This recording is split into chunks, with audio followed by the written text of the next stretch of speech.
Puji Tuhan, selamat malam Bapak Saudara, salam semuanya, selamat berjumpa kembali malam hari ini dalam acara online discipleship. Bapak Saudara, malam hari ini kita akan kembali membahas pengajaran kita, firman Tuhan. Malam hari ini kita masih membahas tentang proses pendewasaan, ya. Nah, ini adalah part ketiga atau bagian yang ketiga. Saya harap ini merupakan akhir malam hari ini untuk kita bisa membahas tentang proses pendewasaan. Setelah kita memahami, setelah kita mengerti bahwa kita ini ditebus dengan dua cara, ya. Ditebus dengan cara hukum dan ditebus dengan secara fakta atau de jure dan de facto, ya. Nah, kita harus mulai, ya. Jadilah orang yang ditebus bukan hanya secara hukum. Atau teorinya, statusnya Anda sudah ditebus, Anda sudah menjadi anak Allah, tapi baru status. Ya, tapi mulailah masuk ke dalam penebusan tahap berikutnya, yaitu penebusan secara fakta. Sehingga apa yang Tuhan rancangkan, apa yang Tuhan inginkan, apa yang Tuhan janjikan di dalam kehidupan kita itu akan terrealisasi semuanya. Karena penebusan Tuhan Yesus itu mencakup dalam segala bentuk aspek. Bukan hanya mati masuk surga, tapi juga untuk kehidupan kita selama kita ada di muka bumi ini. Amin. Nah, yang terus terbelenggu, masih diperhambat dengan penyakit, kesusahan, kesulitan, dan sebagainya. Malam hari ini imannya harus dibangkitkan kembali. Aku mau naik level. Aku mau masuk step berikutnya. Saya tidak mau terus ada di dalam pengertian atau daerah kondisi ditebus secara de jure, ya, atau hukum. Tapi saya mau mengalami bagaimana penebusan Allah secara fakta, realita itu terjadi di dalam kehidupan kita ini. Amin. Namun saudara, ketika kita mau ditebus secara fakta, ternyata ada proses yang sedang berjalan di situ. Ya, ada proses yang sedang berjalan. Jadi ketika kita punya tekad untuk masuk ke dalam penebusan secara de facto itu, otomatis proses itu mulai running, ya, mulai bekerja di dalam kehidupan Anda. Awal-awalnya, saudara, ada pembongkaran di dalam kehidupan kita, khususnya hal-hal yang bersifat daging, ya. Pembongkaran dalam hal tentang daging dalam kehidupan kita, itu merupakan prosedur umum yang harus kita terima. Amin. Jadi itu hal yang umum sifatnya. Jadi ketika kita mau masuk dalam penebusan secara de facto, mau nggak mau ada proses dalam kehidupan kita. Kenapa? Penghalang daripada rencana Allah itu sebenarnya cuma satu. Keinginan yang ada di dalam diri Anda yang sumbernya dari daging, ya, itu yang harus cepat-cepat dibereskan, lalu diganti dengan keinginan Allah sendiri di dalam kehidupan Anda. Ketika Anda ada di dalam tracknya Allah, kehendak Allah dalam kehidupan Anda, wow saudara, Anda melihat dari hari kepada hari Anda melihat, ya, bagaimana cara Tuhan mengangkat Anda, kehidupan Anda, sesuai dengan apa yang Tuhan sudah rancangkan dalam kehidupan Anda itu. Amin. Nah, saudara, malam hari ini, ya, sekarang kita harus mulai terbuka dengan Tuhan. Kenapa kita harus terbuka? Karena kita tidak tahu apa yang kadang-kadang tersembunyi di dalam kehidupan kita yang menjadi penghalang sebuah proses untuk mencapai penebusan secara fakta itu sendiri. Minta Roh Kudus untuk membongkar semuanya di dalam kehidupan kita. Nah, Bapak Saudara, malam hari ini kita akan melanjutkan materi pelajaran kita. Setelah kita mengetahui itu adalah prosedur umum, sekarang bagaimana peranan para pembimbing, ya, peranan pembimbing. Saat-saat seperti itu, proses itu, ya, Roh Kudus sedang membimbing para hamba Allah itu atau anak-anak Allah itu untuk masuk ke dalam proses namanya pendewasaan. Ya, Roh Kudus harus menang, maksud saya, orang-orang yang dibimbing ini harus menang terhadap dosa-dosa di dalam dagingnya sendiri. Ia tidak memerlukan seorang tukang tengking dalam hal ini. Perhatikan di sini ya. Kalau Anda mau bertumbuh menjadi dewasa, ditebus secara fakta, mengalami realita Tuhan di dalam kehidupan Anda, sekarang lihat di sini ya. Ia harus selalu menang terhadap dosa-dosa di dalam dagingnya sendiri, dan orang tersebut tidak memerlukan seorang tukang tengking dalam hal ini. Nah, saudara, yang masih berpikir, kapan ditengking Pak Gideon? Kapan bengkelnya dibuka ini ya? Aku mau ditengking sama Pak Gideon. Mau ditumpang tangan, tumpang kaki, nggak masalah. Yang penting masalahku beres nanti. Tapi kalau Bapak Saudara mau bertumbuh dewasa, nggak perlu menanti-nanti orang lain menengking-nengking Anda. Kehadiran Tuhan, manifestasi Yesus di dalam hidup Anda, itu akan mengubah keadaan Anda secara otomatis juga. Ketika Anda mau menuruti keinginan Allah di dalam kehidupan Anda. Lah, Bapak Ibu Saudara, di sini diperlukan kerjasama ya. Konselornya sendiri harus paham ya. Diperlukan kepekaan dari pihak konselor atau pembimbing rohaninya untuk tidak lancang menengking segala sesuatu, karena ia harus keluar dari lembah pertempuran pribadinya bersama Tuhan yang akan membawanya ke puncak kemenangannya ketika ia mampu menembus kulit pembungkus rohnya itu. Sekarang yang diperlukan adalah nasihat dan dorongan saja agar ia menang. Ya, jangan kaget Bapak Ibu Saudara. Bapak Ibu Saudara kadang-kadang itu kan terpengaruh dengan pengalaman dilayani oleh hamba-hamba Tuhan dalam tanda kutip karismatik yang suka tengking-tengking seperti itu ya. Lalu Anda datang kepada kami. Ya, Anda kadang bilang, kok nggak ditengking kayak si hamba Tuhan itu ya sama Pak Gideon? Kok cuma dinasihati gitu ya? Dibenerin cara berpikirnya gitu ya? Dikoreksi hidupnya. Kapan Pak Gideon nengking saya ini? Ada yang udah selesai begitu, didoain dan sebagainya, masih nanya ini. Nah, Pak, cuman begini. Kayaknya ada yang kurang kalau belum ditengking. Siapa yang mikirnya pernah begitu? Ya, lah mungkin contoh nih ya. Nah jujur nih Pak Andreas Andi kemarin kan waktu bengkel tuh kan ya. Nah kan yang saya tanganin kemarin ya, sekeluarga seperti itu. Mungkin punya pengalaman nih ya, dilayani oleh hamba-hamba Tuhan atau cara kita yang lampau, betul nggak ya? Nah, terus waktu kita layani seperti itu, ada rasa seperti itu nggak? Ya, harapannya dari rumah gitu ya, wah nanti ditengking, nanti ada yang guling-guling, ya. Bantal-bantal, kasur-kasur, guling-guling, bantal-bantal, kasur-kasur ya. Nah, pikirannya begitu ya, manifestasi yang wah seperti itu. Ternyata caranya nggak begitu, saudara. Kami ingin Bapak Ibu Saudara ini bertumbuh menjadi dewasa. Amin. Perhatikan di sini. Bukan kami itu kurang urapan, enggak. Ya tak? Justru kami menahan diri sebenarnya. Ya tak? Kami menahan diri. Ya, kenapa?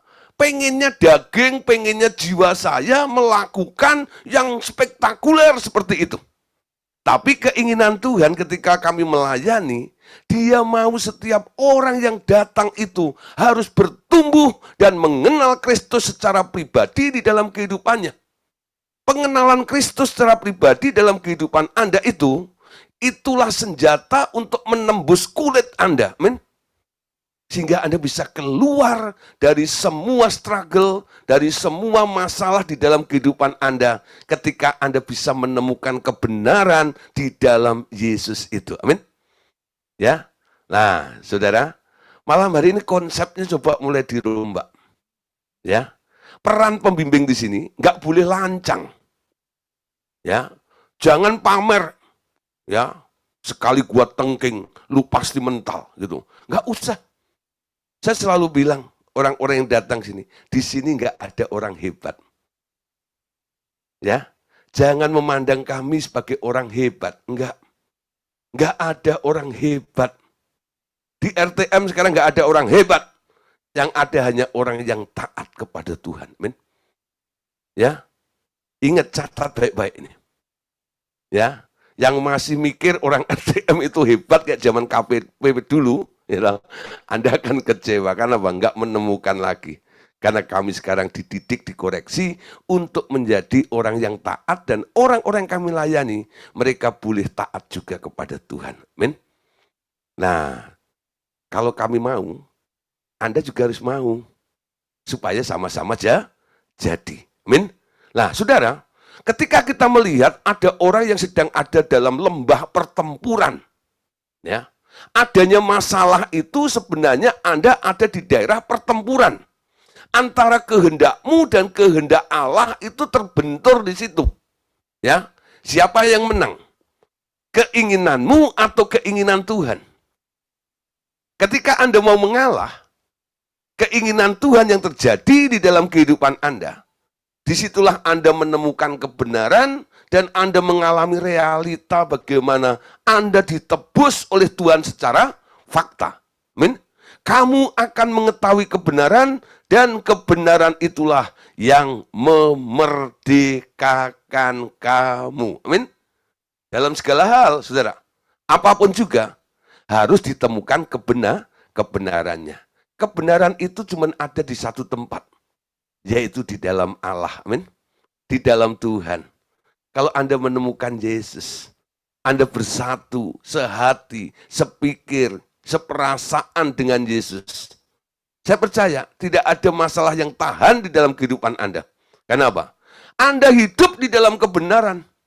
Mau tidak mau, kebenaran itu akan memerdekakan kita semuanya. Yuk kita baca Yohanes 12 ayat yang ke-24.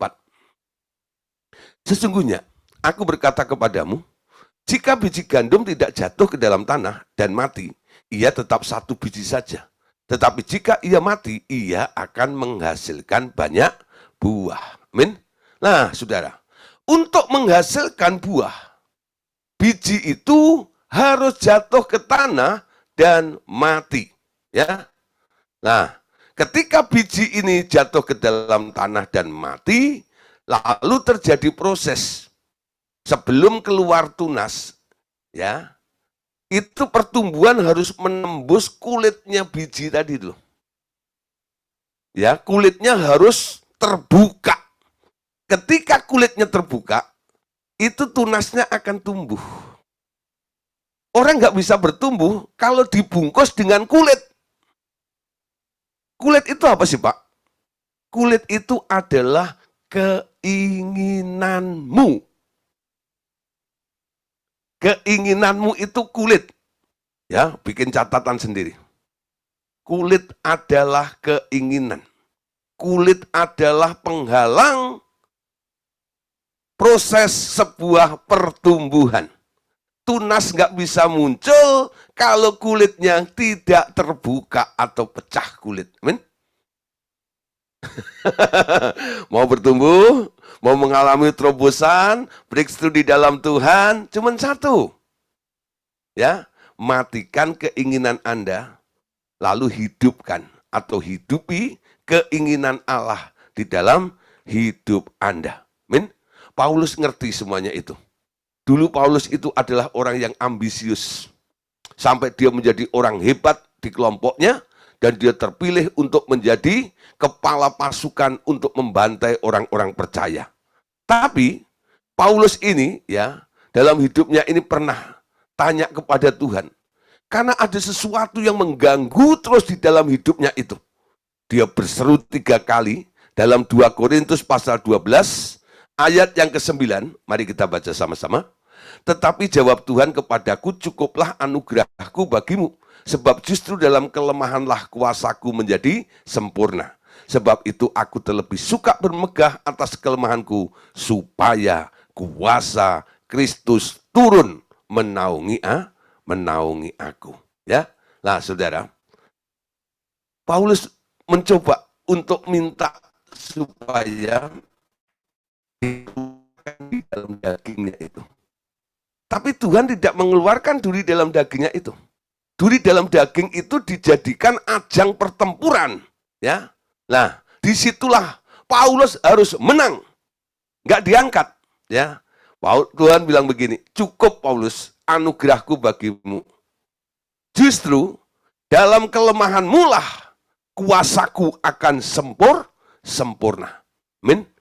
Ketika Anda mulai membuang keinginan Anda, membuang cara-cara hidup Anda, ya, tidak berpikir sendiri, orang anggap Anda orang lemah, betul? Tapi Anda adalah orang yang berharga di hadapan Allah. Karena Anda sedang memberi ruang, kesempatan untuk Tuhan boleh bekerja di dalam kehidupan Anda dengan caranya sendiri. Amin. Bukan ikut arahan Anda. Tapi Tuhan punya cara sendiri untuk melakukan mujizatnya di dalam kehidupan Anda. Amin. Nah, tapi Anda harus rela pecah kulit tadi itu. Ya, Mazmur 65 ayat 3 sampai ayat yang ke-6. Mazmur 65 ayat 3 sampai ayat yang ke-6. Engkau yang mendengarkan doa, kepadamulah datang semua orang yang hidup karena bersalah. Bila mana pelanggaran-pelanggaran kami melebihi kekuatan kami, engkaulah yang menghapuskannya. Berbagailah orang yang engkau pilih dan yang engkau suruh mendekat untuk diam di pelataranmu. Kiranya, ya, kami menjadi kenyang dengan segala yang baik di rumahmu, di baitmu yang kudus. Dengan perbuatan-perbuatan yang dahsyat dan dengan keadilanmu, engkau menjawab kami, ya Allah, yang menyelamatkan kami. Engkau yang menjadi kepercayaan segala ujung bumi dan pulau-pulau yang jauh-jauh. Ini doa dari Raja Daud yang menjadikan Tuhan sebagai andalan di dalam kehidupan Anda, di dalam kehidupannya. Seperti yang lagu kita nyanyikan tadi ya. Kau Tuhan menjadi andalanku. Hanya padamu aku percaya. Di saat aku sudah tak mampu. Sudah tak mampu. Sudah tak mampu. Hanya Yesus sanggup melakukannya. Lalu refnya itu syukur Anda. Aku percaya ada mujizat. Amin. Aku percaya Tuhan Yesus dahsyat, ya. Perbuatan ajaib telah dikerjakannya. Aku percaya ada mujizat itu. Amin. Nah, alami pertolongan Tuhan yang mudah itu terjadi dalam kehidupan Anda. Kalau Anda rela pecah kulit ini loh, ya. Di dalam masa-masa pertempuran Anda ini, antara kehendakmu dan kehendak Allah, Anda mulai mengalah saja. Tuhan, aku pengen, tapi keinginanmu jauh lebih baik daripada apa yang aku ingini. Aku ambil keinginanmu Tuhan. Biarlah kehendakmu yang terjadi di dalam kehidupan kami. Amin. Nah, saudara, apapun yang terjadi dalam kehidupan kita ini, sebenarnya Tuhan sudah ukur. Kalau ada orang-orang yang sampai kalah tepar dengan masalahnya ini, dia nggak mengerti prinsipnya. 1 Korintus pasal 10 ayat 13. Ini ayat terkenal. Saya percaya Bapak Saudara pasti hafal ayat ini. Pencobaan-pencobaan yang kamu alami ialah pencobaan-pencobaan biasa yang tidak melebihi kekuatan manusia. Sebab Allah setia dan karena itu Ia tidak akan membiarkan kamu dicobai melampaui kekuatanmu. Perhatikan bagian B-nya. Pada waktu kamu dicobai, Ia akan memberikan kepadamu apa? Jalan keluar.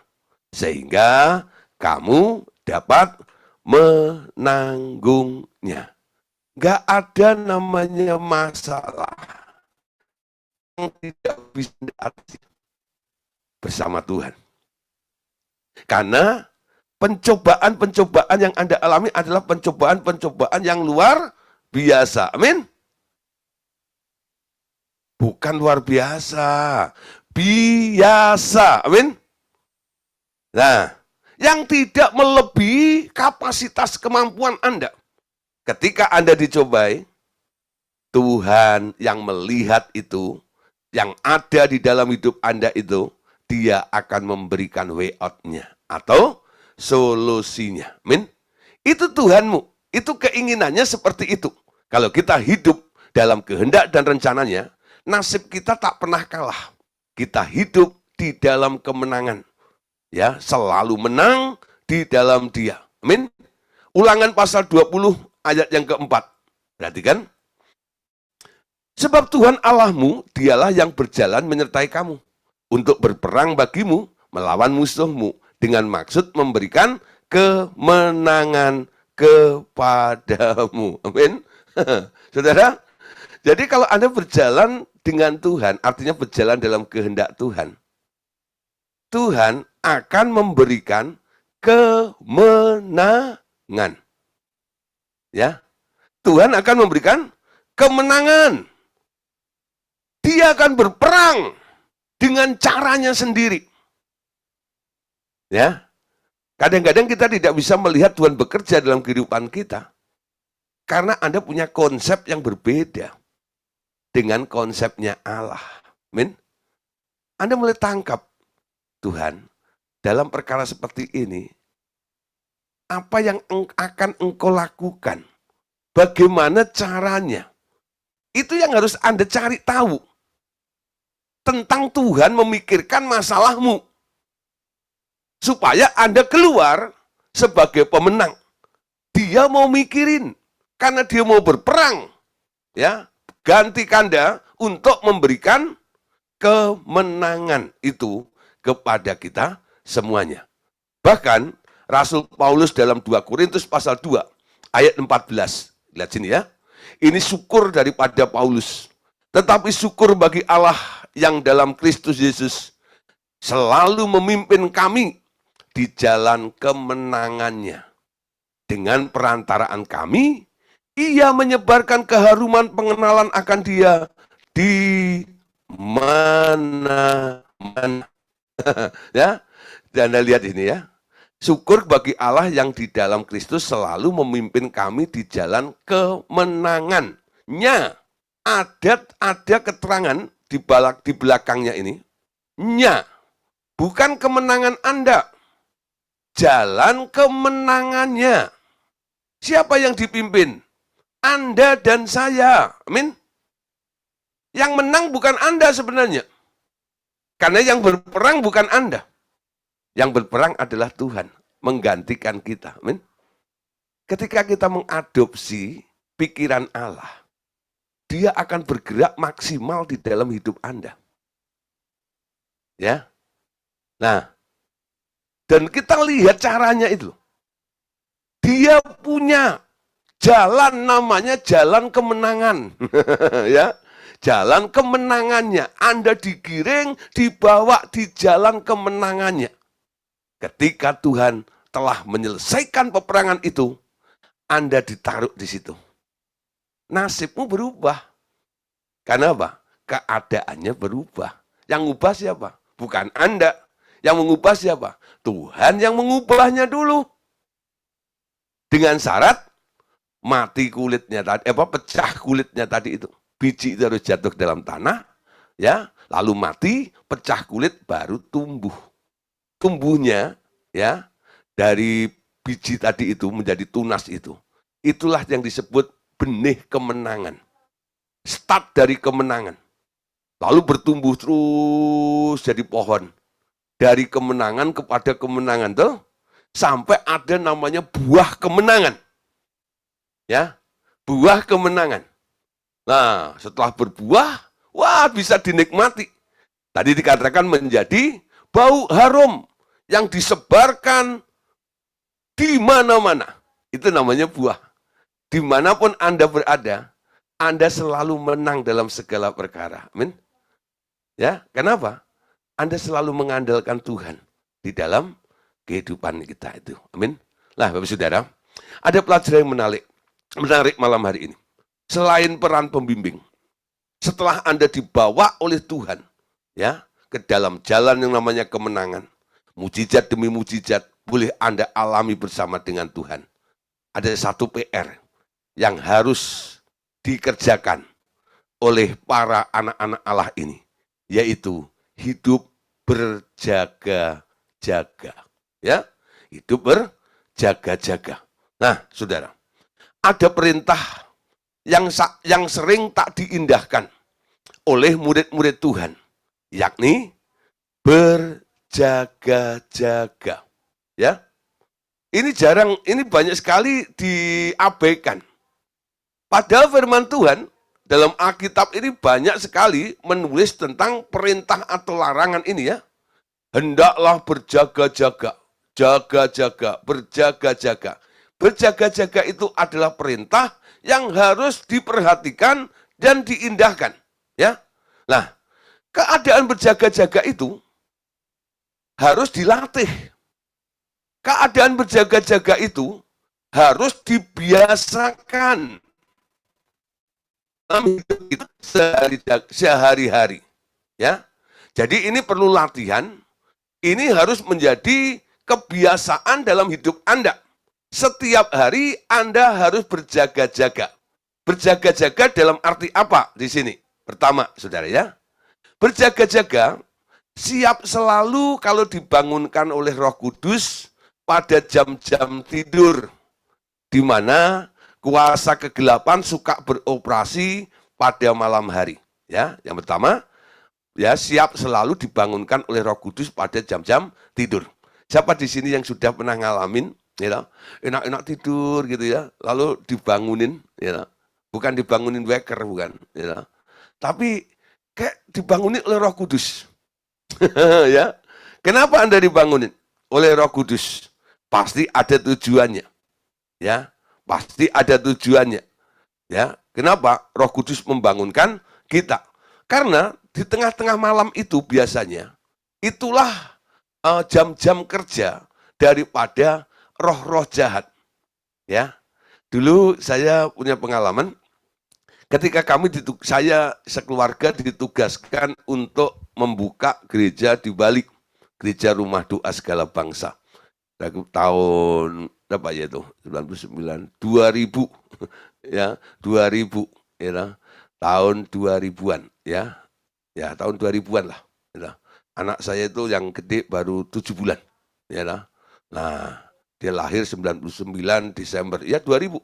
Ya, 2000. Nah, kami keluarga diutus untuk membuka gereja di RDFC Bali. Saya 1,5 bulan ada di sana. Nah, untuk merintis, lalu dilanjutkan oleh hamba-hamba Tuhan yang lainnya, giliran seperti itu. Nah, saudara, selama 1,5 bulan di sana, kami kadang-kadang kumpul dengan tim yang ada di Bali itu. Lalu satu saat ada namanya Pak Nyoman, ada Pak, siapa lupa ada namanya Pak, agak lupa namanya itu, ya, Pak Putu gitu ya. Nah itu pada datang gitu ya, lalu bilang, Pak, kita harus peperangan rohani, gitu ya. Maksudnya gimana? Ya karena mereka orang Bali, mereka mengerti.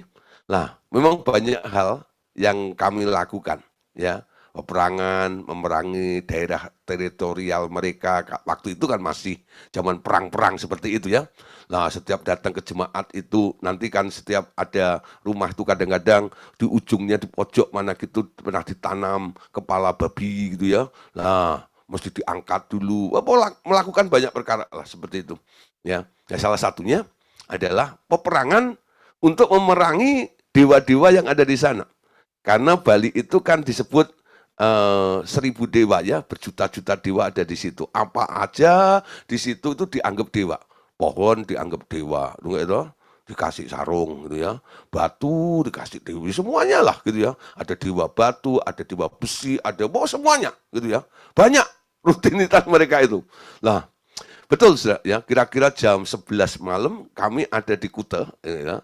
Nah itu kalau nggak orang lokal itu nggak boleh ya malam-malam itu ada di pantai itu. Ya tapi karena bersama dengan orang lokal sana, makanya kami kenal sama penjaganya di situ. Nah akhirnya kita diizinkan di situ. Nah di tengah-tengah di pantai itu sepi kan kalau malam itu ya. Nah kami bawa gitar nyanyi-nyanyi muji Tuhan kalau macam gitu ya. Nah saudara, betul-betul gitu ya. Ketika kami sedang menyembah, kurang lebihnya jam 12 malam lebih sedikit gitu. Ya, kami melihat sudah ya, Itu kayak saya pikir pesawat, Saudara, gitu loh, ya. Tapi terangnya itu beda, gitu. Dengan kayak pesawat lewat itu beda, gitu. Itu kayak api gitu, obor yang jalan gitu ya. Dan itu kayak seliweran gitu loh. Bukan sekali dua kali, ya. Seliweran sana sini kalau macam gitu. Lalu saya coba tanya kepada Pak Putu atau Pak Nyoman itu ya. Eh, kamu tadi lihat nggak? Wah, saya juga lihat Pak. Itu betul-betul bisa dilihat dengan kasat mata. Bukan mata roh, you know, tapi bisa dilihat dengan kasat mata. You know. Lalu mereka bilang, Pak, itu sebenarnya permainan ya you daripada orang-orang pintar dukun-dukun ya you. Nah, ya itu mereka saling mengirim Pak. Gitu nggak ya? Dan nanti kalau yang kalah dia mati Pak di sana. Gitu nggak ya? Nah, jadi itu tengah malam itu ya, lalu lintas di alam roh itu padat ternyata. Ya, itu roh-roh kegelapan itu banyak beroperasi di jam-jam malam seperti itu. Nggak heran, kadang-kadang Roh Kudus membangunkan Bapak Ibu Saudara di tengah malam. Untuk apa? Untuk berdoa. Sesuai dengan apa yang harus Anda doakan. Jadi kalau Anda dibangunkan tengah malam, Anda tanya, Roh Kudus, kenapa engkau bangunkan aku? Ada apa? Apa yang harus kita perbuat? Nanti Roh Kudus akan memberikan inspirasi. Berdoa untuk kota apa? Ya, berdoa untuk muridmu yang ada di mana. Berdoa. Satu kali saya pernah ya lagi tidur begitu saya terbangun. Saya waktu bangun itu saya tanya Roh Kudus, ada apa? Nah, gitu ya. Roh Kudus bilang, doain si A. Lalu saya doain, gitu ya. Saya nurut aja. Saya doain si A itu.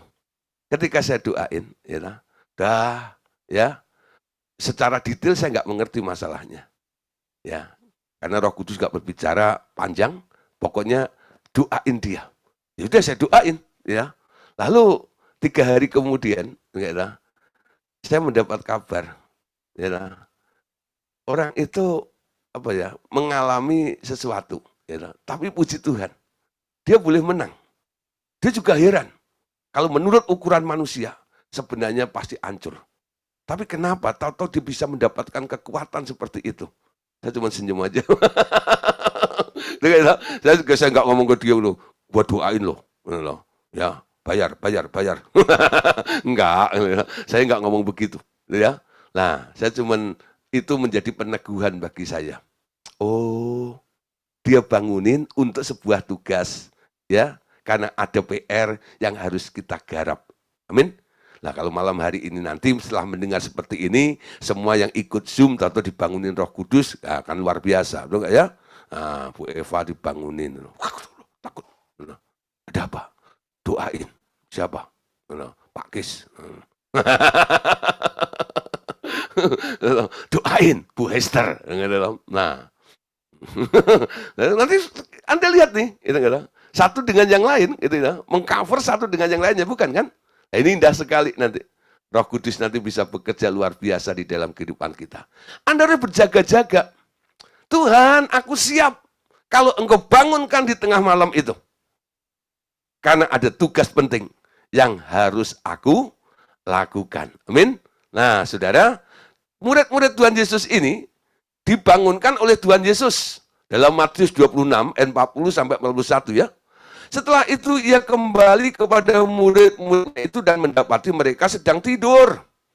Dan ia berkata kepada Petrus, tidakkah kamu sanggup berjaga-jaga 1 jam dengan aku?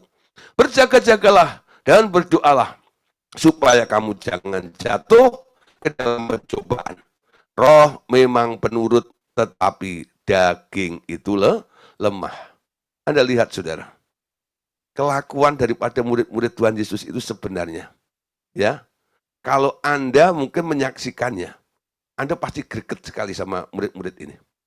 Gurunya sedang berjuang, betul? Gurunya sedang dalam keadaan takut, gentar, sampai peluhnya ini berubah menjadi darah. Karena menghadapi sebentar lagi dia mau dieksekusi. Harus naik ke atas salib itu. Sementara gurunya sedang berjuang seperti itu. Murid-muridnya paduan suara. Si Petrus, si Andreas, gitu ya. Nah, ngorok semuanya. Tunggu itu, bukan Andreas ini, bukan.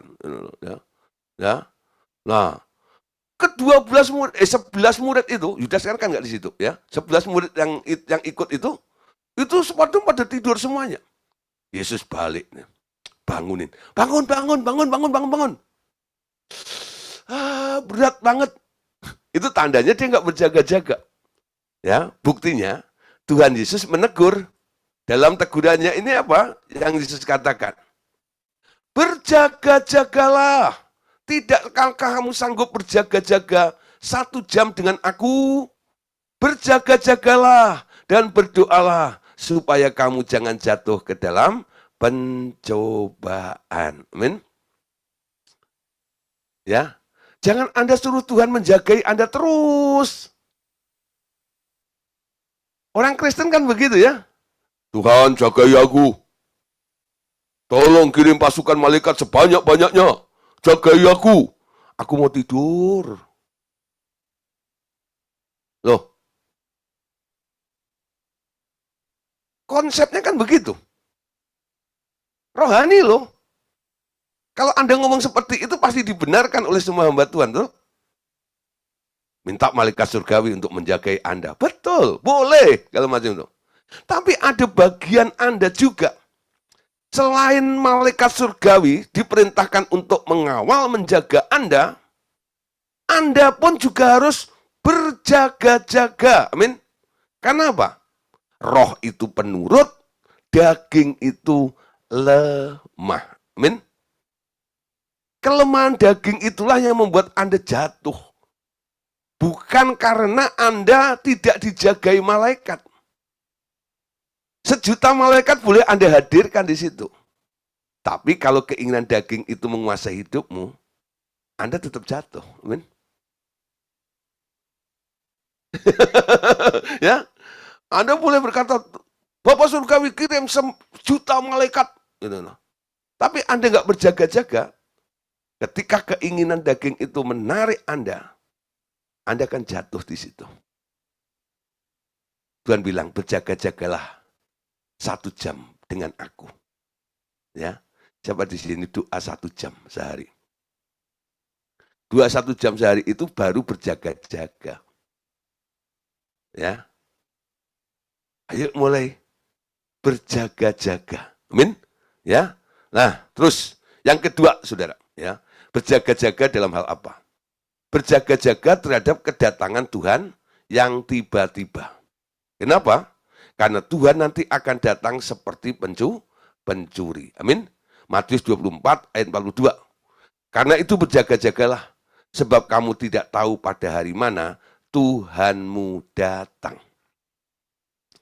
Tuhan nggak janjian kapan dia akan datang lagi.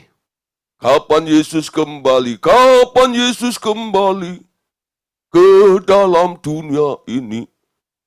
Sungguh tak lama lagi. Tapi kapan? Gak ada yang tahu. Kenapa nggak tahu?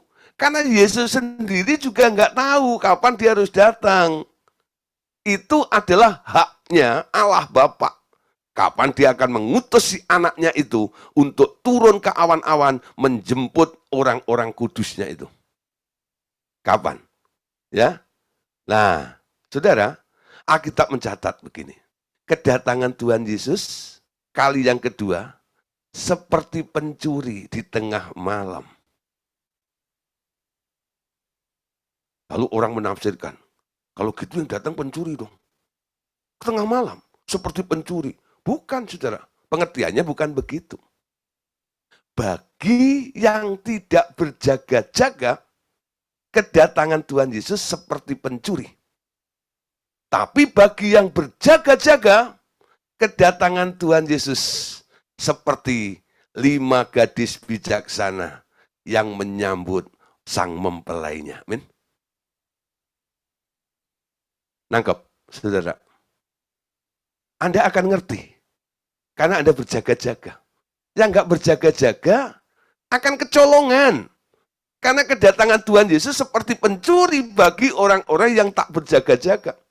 Tapi bagi yang berjaga-jaga, kedatangan Tuhan Yesus seperti orang yang siap untuk menyongsong mempelai pria itu. Dan akan bersuka cita bersama dia. Amin. Nah, berjaga-jaga penting ya di sini. Nah, terus berikutnya ada yang ketiga ini ya. Berjaga-jaga dalam apa?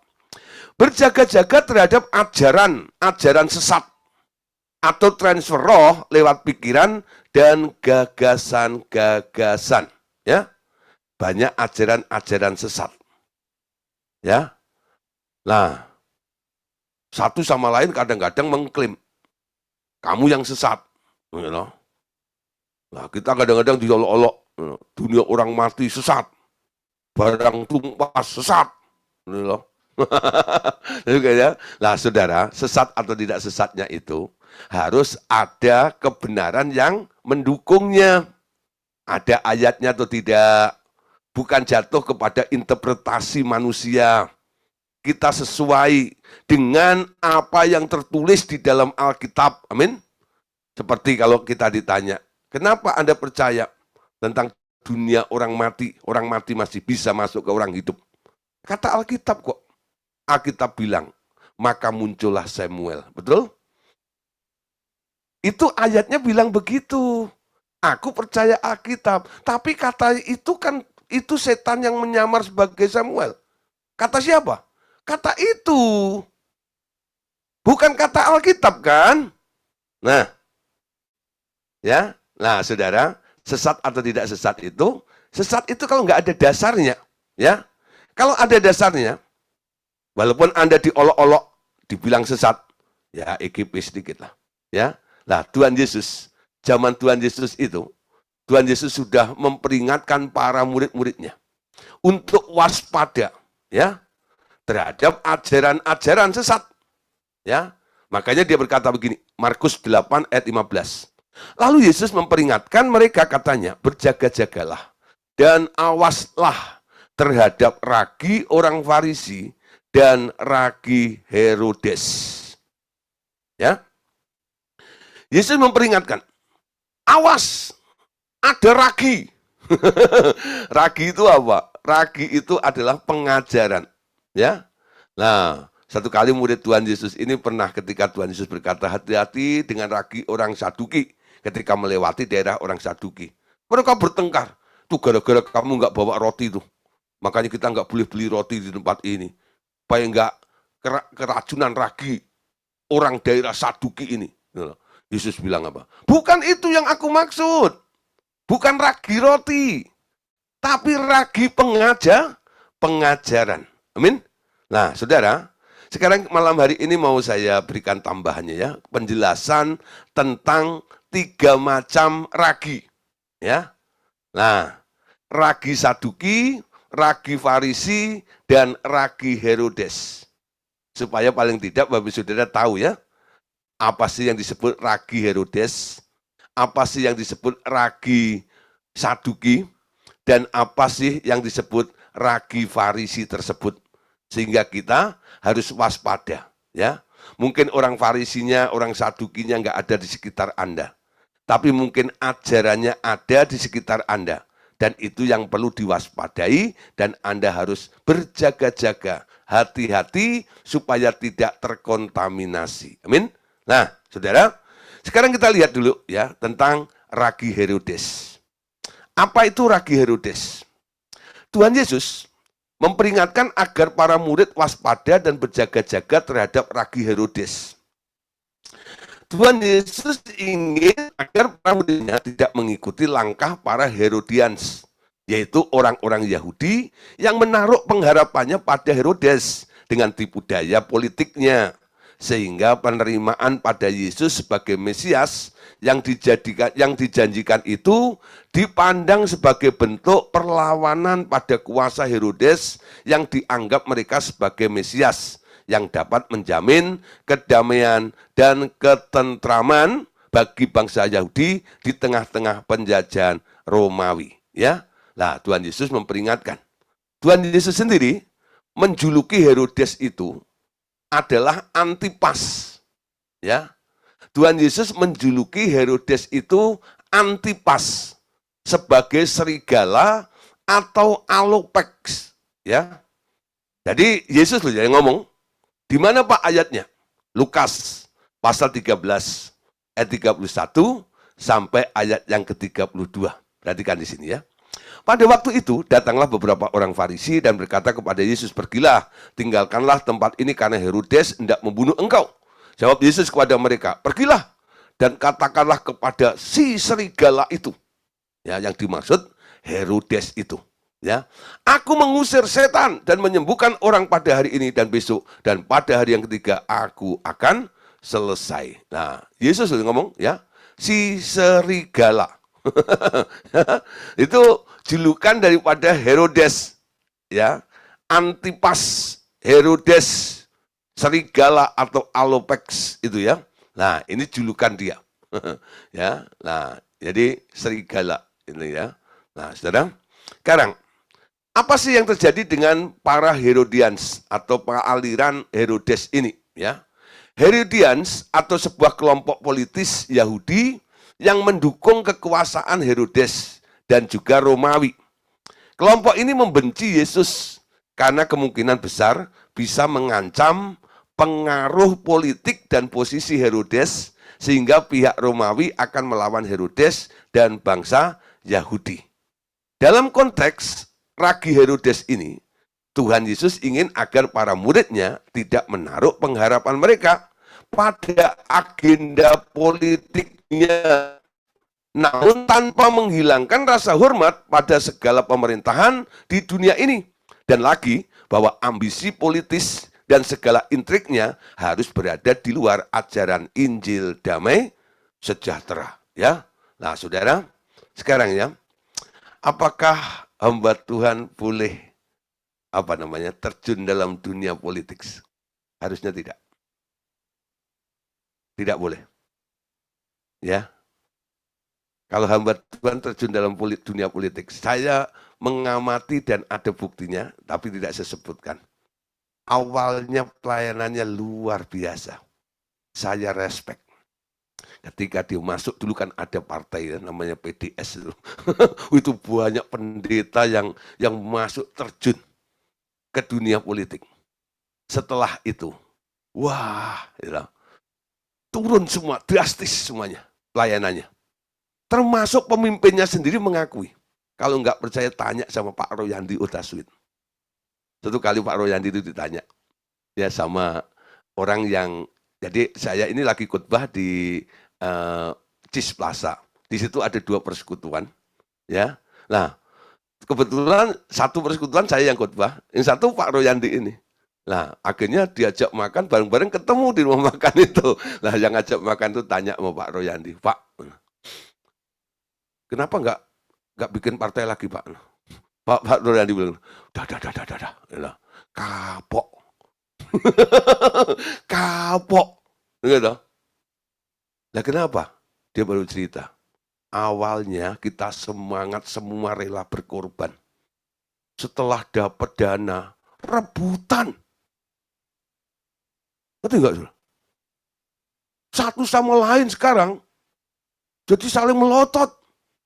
Sikut sana, sikut sini, dan sebagainya. Loh, hamba Tuhan loh. Setelah ada di dunia politik, Tuhan Yesus bilang begini, orang yang main pedang akan mati terbunuh oleh pedang. Pedang itu bicara politik. Tapi di sini kita tetap respect dengan pemerintah loh ya. Kita tidak anti dengan pemerintahan. Kita mendukung, bahkan kita menganggap pemerintah itu adalah hamba Allah yang diangkat oleh Allah, betul? Yang boleh mengangkat pedang untuk memberikan keadilan bagi orang-orang jahat. Tapi seorang hamba Tuhan nggak boleh terjun dalam dunia politik. Beda jalurnya, bro. Ya, beda jalurnya. Ya, beda jalurnya. Oke, nanti boleh ditanyakan di ruang diskusi, ya. Nah, terus di sini, Saudara ya. Berikutnya. Bukan kepentingan politik yang malah menggarami ajaran Yesus biasanya ya. Tetapi justru ajaran Kristuslah yang harus menggarami ranah politik sehingga orang-orang yang menjalankan agenda politik bisa melakukannya atas dasar keadilan, belas kasihan, dan kesetiaan. Bukan atas dasar nafsu kekuasaan atau penindasan dan untuk menguasai dan mendominasi suatu wilayah dengan teror ataupun kekerasan. Amin.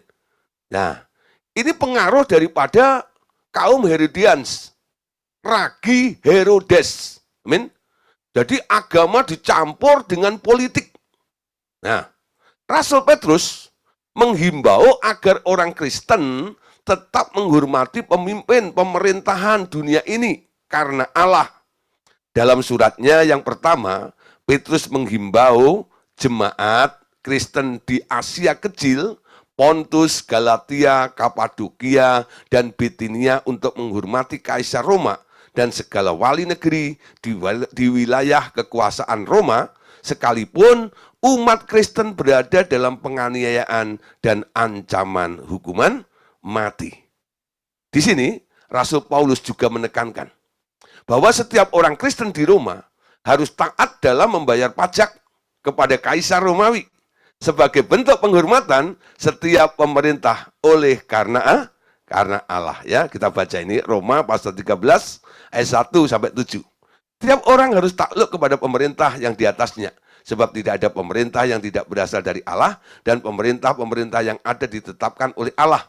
Sebab itu barang siapa melawan pemerintah, ia melawan ketetapan Allah, dan siapa yang melakukannya, ia mendatangkan hukuman atas dirinya sendiri. Ya, nah, saudara, ayat yang ketiga, sebab jika seseorang berbuat baik atau tidak usah takut kepada pemerintah, hanya jika ia berbuat jahat. Maukah kamu hidup tanpa takut terhadap pemerintah? Perbuatlah apa yang baik dan kamu akan beroleh pada pemerintah adalah hamba Allah untuk kebaikanmu. Tetapi jika engkau berbuat jahat, takutlah akan dia, karena tidak percuma pemerintah menyandang pedang. Pemerintah adalah hamba Allah untuk membalaskan murka Allah atas mereka yang berbuat jahat. Sebab itu, perlu kita menaklukkan diri bukan saja oleh karena kemurkaan Allah, tetapi juga oleh karena suara hati kita. Itulah juga sebabnya maka kamu membayar pajak, karena mereka yang mengurus hal itu adalah pelayan-pelayan Allah. Bayarlah kepada semua orang apa yang harus kamu bayar. Pajak kepada orang yang berhak menerima pajak, cukai kepada orang yang berhak menerima cukai, rasa takut kepada orang yang berhak menerima rasa takut, dan hormat kepada orang-orang yang berhak menerima hormat. Nah, ya, jadi kita tetap menghormati, ya, tentang kepemerintahan itu, termasuk tentang perkara membayar pajak tadi. Hati-hati dengan ragi Herodes, ya, jangan menjadi kaum Herodians. Jadi mencampur agama, iman dengan politik, ya, nggak boleh di sini. Nah, yang kedua, ragi orang Saduki. Nah, ragi orang Saduki itu apa? Ragi Saduki. Saduki adalah kelompok minoritas dalam Judaisme, ya, pada abad pertama. Kelompok ini tidak meyakini kebangkitan orang mati, hidup kekal, malaikat, dan roh. Tuhan Yesus menyebut mereka sesat karena ketidakmengertian mereka pada kuasa Allah dan kitab suci. Perhatikan, ya, jadi kaum Judaisme ini, kaum Saduki ini pernah ditegur oleh Tuhan Yesus. Matius 22 ayat 29 sampai 31. Yesus menjawab mereka, kamu sesat sebab kamu tidak mengerti kitab suci maupun kuasa Allah. Karena pada waktu kebangkitan orang tidak kawin dan tidak dikawinkan, melainkan hidup seperti malaikat di surga. Tetapi tentang kebangkitan orang-orang mati, tidakkah kamu baca apa yang difirmankan Allah ketika ia bersabda? Ya, nah, saudara, jadi orang-orang Saduki itu ditegur oleh Tuhan Yesus. Kamu sesat karena kamu tidak mengerti kitab suci maupun kuasa Allah. Jadi Tuhan Yesus itu pernah ditanya oleh orang Saduki, ya, tentang tradisi orang Yahudi. Jadi orang Yahudi itu kalau suami istri itu, ya, satu keluarga itu kakak gede tuanya udah menikah, lalu suaminya meninggal. Lah itu jandanya ini, nanti adiknya harus melanjutkan nikah sama janda kakaknya itu. Menyambung keturunannya itu, ya. Nah, kalau mereka mungkin 7 saudara atau 5 saudara, 7 saudara, ya pernah kawin dengan nikah dengan satu perempuan ini, kalau mereka semua nanti mati di surga, siapa yang akan jadi suaminya di sana nanti? Lalu Tuhan Yesus bilang, kamu sesat, karena kamu nggak ngerti tentang kebenaran firman Allah dan kuasa Allah itu. Di surga nggak ada kawin-mawin. Mereka akan hidup seperti malaikat. Nah, tidak kawin-mawin seperti itu. Nah, banyak orang kadang-kadang punya konsep manusiawi seperti itu ya. Dia nggak percaya adanya roh-roh seperti malaikat. Jadi nggak ngerti dimensi roh seperti itu. Nah, ini adalah ajaran-ajaran daripada orang-orang Saduki ini. Nggak percaya adanya kebangkitan orang mati juga. Ya. Nah, orang Saduki hanya menerima 5 kitab Musa. Ya, secara sosial dan politik mereka terbuka dengan kebudayaan Yunani. Ya. Nah, kalau Herodes tadi itu politik aja, ini sosial, politik, juga tradisi, kebudayaan Yunani atau Hellenitics, ya, dan sistem politik Romawi. Mereka pada dasarnya adalah orang-orang sekuler dan skeptis karena mereka mengesampingkan kedaulatan Allah atas hidup manusia. Orang Saduki kemungkinan besar juga adalah simpatisan dinasti Herodes dan penjajah Romawi, sekalipun mereka bukanlah dalam golongan politis Herodians. Josephus mencatat bahwa orang Saduki mendapat kepercayaan dari golongan borjuis. Ya, borjuis itu orang-orang kaya.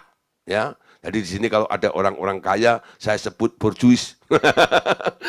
Kepercayaan dari golongan orang-orang kaya atau borjuis, ya, bukannya rakyat kebanyakan. Ya, nah, imam-imam kepala dan mahkamah agama Sanhedrin ya adalah dari mazhab Saduki. Nanti Anda bisa baca kisah 5 ayat 17. Yudas Iskariot lah yang telah berunding atau pernah berunding dengan mereka untuk menangkap Yesus dengan imbalan 30 keping uang perak. Itu ayatnya dalam Lukas 22 ayat yang keempat, Matius 24 ayat 14 sampai 16. Tuhan Yesus jelas memperingatkan agar para murid waspada pada ragi Saduki ini, yaitu sikap skeptis pada isi kitab suci. Amin. Nah, kalau Anda mulai punya sikap skeptis pada isi kitab suci dan kuasa Allah, serta orientasi mereka kepada uang, ya, sikap skeptis dan cinta uang jelas bisa merusak kemurnian ajaran dari Injil Kristus itu. Di sini Rasul Petrus jelas kembali mengingatkan bahwa gembala jemaat jangan memiliki motivasi untuk memperkaya diri, tapi pengabdian diri dalam menjadi teladan bagi jemaat. Amin. Nah, saudara, ini peringatan nih. Banyak hamba-hamba Tuhan bikin gereja kadang-kadang motivasinya untuk memperkaya dirinya, ya, bukan pengabdian dan menjadi teladan bagi jemaatnya. Nah, ini melanggar ya apa yang dinasihatkan oleh Rasul Petrus dalam 1 Petrus 5 ayat 2 sampai ayat yang ketiga. Perhatikan. Gembalakan kepadamu jangan karena paksaan, tetapi dengan rela, seperti yang Allah kehendaki. Jangan melakukannya untuk mendapatkan keuntungan yang hina, tetapi karena kesediaanmu. Jangan pula bertindak sebagai penguasa terhadap mereka yang dipercayakan ke dalam tanggung jawabmu, tetapi jadilah teladan bagi kawanan domba itu. Ya, nah saudara, jadi kita sebagai hamba Tuhan, ya, jangan mengejar tentang keuntungan seperti itu. Ya, sikap skeptis terhadap firman itu jangan sampai terjadi dalam kehidupan kita. Ya, nah tadi Paulus juga menganjurkan, ya, hati-hati. Rasul Paulus juga menekankan bahwa akar segala kejahatan adalah cinta uang, ya. 2 Timotius 6 ayat 10, karena akar segala kejahatan ialah cinta uang, sebab oleh memburu uanglah beberapa orang telah menyimpang dari iman dan menyiksa diri dengan berbagai-bagai duka. Ya, ada contoh saudara, Thomas, salah satu murid Yesus. Thomas ini pernah skeptis dan tidak percaya pada kuasa Allah mengenai kebangkitan Yesus Kristus dari kematian setelah penyalipannya, ya. Ini adalah ragi Saduki yang masuk ke hati Thomas. Namun Thomas yang skeptis itu pada akhirnya menjadi percaya dan mengakui kuasa kebangkitan Yesus, dan Tuhan Yesus mengatakan, berbahagialah mereka yang tidak melihat namun percaya. Jadi bisa disimpulkan ragi Saduki juga adalah bentuk ketidakpercayaan dan penyangkalan pada kabar Injil mengenai kelahiran Yesus Kristus yang adalah Allah yang menjadi manusia, kehidupannya yang sempurna, penyalipannya, kematiannya, kebangkitannya, kenaikannya, dan kedatangannya yang kedua kali. Jadi kita juga harus berjaga-jaga terhadap ragi Saduki ini yang mencemarkan ajaran Injil Kristus yang dilakukan oleh orang-orang yang ngakunya Kristen ataupun orang luar lainnya, ya. Nah, hati-hati ya dengan ragi Saduki. Yang ketiga, saudara, nah ini pengetahuan bagi saudara supaya melengkapi ya tentang hati-hati dengan pengajaran. Yang ketiga, ragi Farisi, ya. Farisi itu artinya ya, Farisi yang artinya dipisahkan atau yang terasing. Itu arti dari kata Farisi. Adalah kelompok agama dalam Judaisme yang memisahkan diri mereka dari alim ulama Yahudi yang menafsirkan Taurat Musa secara berbeda dari orang-orang kebanyakan atau para orang-orang awam. Di Yudea, dari orang Yahudi dan non-Yahudi yang menerima kebudayaan Yunani dan dari kelompok politik tertentu. Ya, nah, saudara, nggak usah baca sini. Tidak seperti golongan Saduki, orang Farisi percaya pada kebangkitan orang mati, malaikat dan roh. Dalam Matius 23, Tuhan Yesus mengecam orang-orang Farisi karena mereka mengabaikan hal yang terpenting dalam hukum Taurat, yaitu keadilan, belas kasihan, dan kesetiaan. Mereka lebih mementingkan hal-hal yang bersifat lahiriah, seperti jubah agamawi yang panjang, pencucian cawan dan pinggan, pembasuhan tangan sebelum makan, dan praktek yang kaku tentang hari Sabat. Ya, nah di sini Tuhan Yesus memperingatkan bahwa ragi Farisi adalah kemunafikannya. Ya, jadi kemunafikannya. Lihat di sini, Lukas 12 ayat 1. Sementara itu beribu-ribu orang banyak telah berkerumun sehingga mereka berdesak-desakan. Lalu Yesus mulai mengajar pertama-tama kepada murid-muridnya, katanya, waspadalah terhadap ragi, yaitu kemunafikan orang Farisi. Jadi luar dalam nggak sama. Orang Farisi itu pernah disebut oleh Tuhan Yesus, kamu tuh kayak kuburan. Luarnya putih, dalamnya tulang belulang. Seperti itu ya. Nah, ya. Nah, itu kena ragi Farisi gitu ya. Orang Farisi itu tampil ya supaya dinilai saja. Padahal isinya nggak sama dengan kulitnya. Amin. Nah, berikutnya Saudara ya. Orang Farisi itu seperti apa sih kelakuannya? Ya. Kedua, orang Farisi itu mengajarkan perintah Taurat kepada orang lain, tetapi mereka sendiri tidak menyentuh beban aturan itu, ya. Nah, contoh ya, ini saya kasih gambar, ini kan ketika perempuan Samaria yang murah hati itu loh, ya. Itu orang Farisi lewat ya. Tapi dia nggak menolong. Tapi dia bisa ngajar gitu. Kalau ada orang kesusahan tolonglah gitu ya. Tapi ketika dia ketemu dengan orang yang susah, dia nggak nolong, malah dia menghindar berbagai macam alasan ya. Dia jadiin alasan untuk tidak menolong orang tersebut. Nah, itu sebenarnya roh Farisi atau ragi Farisi ya. Nah, terus ya, nih ya, ayatnya Matius 23 ayat 3 sampai 4. Oleh karena itu segala hal banyak mereka katakan kepadamu, lakukanlah dan perhatikanlah, akan tetapi jangan lakukan perbuatan-perbuatannya, karena mereka mengatakannya tetapi tidak melakukannya. Mereka mengikatkan beban-beban yang berat dan meletakkannya di atas pundak orang lain, akan tetapi mereka sendiri tidak mau memindahkannya dengan jari mereka. Ya, ini Farisi, ya. Orang Farisi juga menganggap diri mereka lebih benar karena merasa telah menjalankan perintah Allah dibanding semua orang. sehingga mereka tidak perlu berbelas kasihan dan pengampunan dari Allah. Ya, nah Anda tahu nih ceritanya. Ini orang Farisi, ini pemungut cukai, itu enggak ya? Dalam doanya dia bilang ya, aku enggak kayak itu, tukang meres duit orang.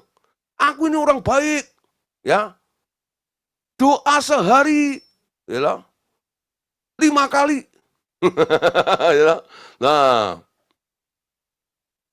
semua aktivitas kerohanian, puasa seminggu 2 kali. Ya.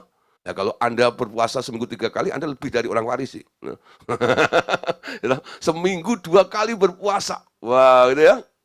Dan itu ditunjukkan. Ya. Merasa baik karena sudah melakukan doa puasa gitu ya. Nah, kalau memberi persembahan gitu nanti ya, wah apa namanya? Diangkat tinggi-tinggi gitu ya. Dulu ada nih ajaran juga ini. Saudara, angkat itu tinggi-tinggi. Nah, gitu. Lah, itu sesembahan Tuhan bilang, kalau kamu memberi, tangan kananmu memberi, tangan kirimu jangan sampai tahu, itu enggak itu. Malah diangkat, itu enggak itu. Ya. Lah, tanpa sadar, gitu. Untung sekarang sudah enggak. Ya, dulu, wah pokoknya setiap minggu saya lihat tuh. Sampai ada orang nggak mau masuk gereja itu gara-gara angkat persembahan itu. Gitu. Nah, lah itu keracunan ragi Farisi. Sebenarnya. Betul nggak ya? Kami tidak menghakimi mereka, tidak mengolok-olok mereka. Tugas hanya berdoa, Tuhan, sadarkan mereka. Ya, dengan cara yang salah seperti ini menjadi batu sandungan bagi orang lain. Ya, akhirnya nggak gitu lagi. Ya, nah sekarang sudah modern sudah ya. Anak saya kadang-kadang kalau minggu ke gereja, gitu, wah, sekarang persembahannya pakai apa namanya QR, wow, jadi sudah nggak pakai amplop lagi sudah, nggak diedarin lagi, scan, nah, ketahuan, kasih berapa?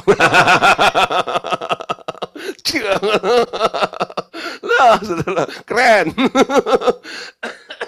Langsung masuk bank. Ya, kuno tuh pakai kantong kolektor vape, kuno, gitu loh. Pakai itu nanti ya, ya bikin loh. Nah, udah ada nih, bagus nih, canggih RTM nih, mengikuti zaman. Aduh, bahas kok sampai ke situ. Nah, nanti tampilin di sini. RTM. Oke. Itu intermezzo saja ya, intermezzo saja. Tapi ini bagus ya, praktis saja ya, praktis ya. Jadi nggak ada, kalau dulu kan ada orang masukin kantong kolektor, bukannya nambahin malah ngurangin. Ada, nah, ada juga dulu gitu ya. Jadi pura-pura masuk gini, keluarnya lebih banyak. Bahaya ya. Oke, lanjut sedikit ya. Ini pengetahuan saja sudah tentang ajaran-ajaran itu ya. Nah, ayatnya di sini ini ya. Nah, dalam Kisah 15, Rasul Petrus dan Rasul lainnya menentang pemahaman bahwa umat Kristen non-Yahudi harus melaksanakan hukum Musa. Padahal tidak ada seorang pun orang Yahudi yang bisa melaksanakan segala tuntutan Taurat. Pada zaman ini, kita juga bisa melihat kelakuan beberapa orang ngaku Kristen, tapi berlagak mau menjalankan perintah Taurat. Ironisnya, cuman beberapa, bukan semua, 613 aturan yang ada di dalam Taurat itu. Bahkan ada orang non-Kristen yang menuntut agar orang Kristen harus menjalankan Taurat. Amin. Kita ditebus dari tuntutan hukum Taurat. Ya. Nah, ada orang harus pakai kopi, apa namanya? Kopa itu ya, kayak itu. Nah, harus pakai baju kayak itu. Enggak usah. Enggak ya. Jangan tunjukkan ya fisik lahiriah Anda seperti itu. Ya. Nah, Saudara, terus dikit. So, ya sekarang hati-hati dengan ragi Farisi ini yang bisa merusak berita Injil Kristus. Umat Kristus jangan terjebak dalam legalistik agamawi, ya, sehingga dengan mudah merasa paling benar karena kesalehannya dan cenderung untuk merendahkan orang-orang lain. Amin. Nah, saudara, Lukas 21, 34 sampai 36. Ini di buku Anda ada ya. Jagalah dirimu supaya hatimu jangan dibebani oleh pesta pora dan kemabukan serta kekhawatiran hidup sehari-hari, dan supaya hari Tuhan jangan dengan tiba-tiba jatuh ke atas dirimu seperti suatu jerat. Sebab hari itu akan menimpa semua penduduk bumi ini. Berjaga-jagalah senantiasa sambil berdoa, supaya kamu beroleh kekuatan untuk luput dari semua yang akan terjadi itu, dan supaya kamu tahan berdiri di hadapan Anak Manusia. Berjaga-jagalah senantiasa sambil berdoa supaya kamu beroleh kekuatan untuk luput dari semua yang akan terjadi itu, dan supaya kamu tahan berdiri di hadapan Anak Manusia. Amin. Jadi berjaga-jaga supaya tetap bisa berdiri di hadapan Anak Manusia itu. Oke, ayat terakhir 1 Petrus 5 ayat 8. Sadarlah dan berjaga-jagalah, lawanmu si iblis berjalan keliling sama seperti singa yang mengaum-ngaum dan mencari orang yang dapat ditelannya. Musuhmu keliling terus, ya. Mengaum-ngaum, mencari orang-orang yang dapat ditelannya. Kalau ada orang yang dapat ditelan, pasti ada orang yang nggak dapat ditelan dong. Bukan karena yang dapat ditelan itu karena kurus, yang nggak bisa ditelan karena gemuk, itu bukan. Ya, yang dapat ditelan itu yang nggak berjaga-jaga. Tapi yang nggak dapat ditelan itu dia yang selalu berjaga-jaga. Amin. Anda mau jadi kelompok yang ditelan oleh setan? Selalu hidupmu penuh dengan intimidasi setan. Kasih penyakit terus, kasih masalah terus, ya. Kasih utang terus, kurang ini, kurang itu terus, ya. Atau Anda tidak bisa ditelan oleh setan. Ayo, mulai berjaga-jaga. Nah, contoh ya, kalau orang mungkin bisa ditembak oleh iblis, sampai akhirnya jatuh dalam hutang besar gitu ya. Kalau Anda bisa berjaga-jaga, Anda bisa membentengi hidup Anda ya. Aku nggak mau hutang. Loh, ya. Nah, itu tanda orang berjaga-jaga. Tahu konsekuensinya. Sadar. Loh, nggak ya? Bahwa hutang itu bukan solusi. Hutang itu jebakan sebenarnya. Yang dipasang iblis di depan Anda. Ketika Anda berhutang. Anda ada di daerah kutuk. Karena hutang itu salah satu kutuk. Namanya kutuk hutang piutang. Amin. Ya. Nah, ingat ya. Jangan Anda terjun di daerah itu. Berjaga-jaga. Iblis mau dorong Anda ke daerah terkutuk. Dengan Anda berhutang. Aku nggak mau berhutang. Aku mau tetap tinggal di daerah berkat. Disinilah mujizat tiap hari akan terjadi. Masih banyak hal yang lainnya. Contoh-contoh yang bisa kita bahas. Tapi berhubung waktu kurang. Ya, kita sudahi saja malam hari ini. Amin. Tuhan Yesus memberkati. Yeay.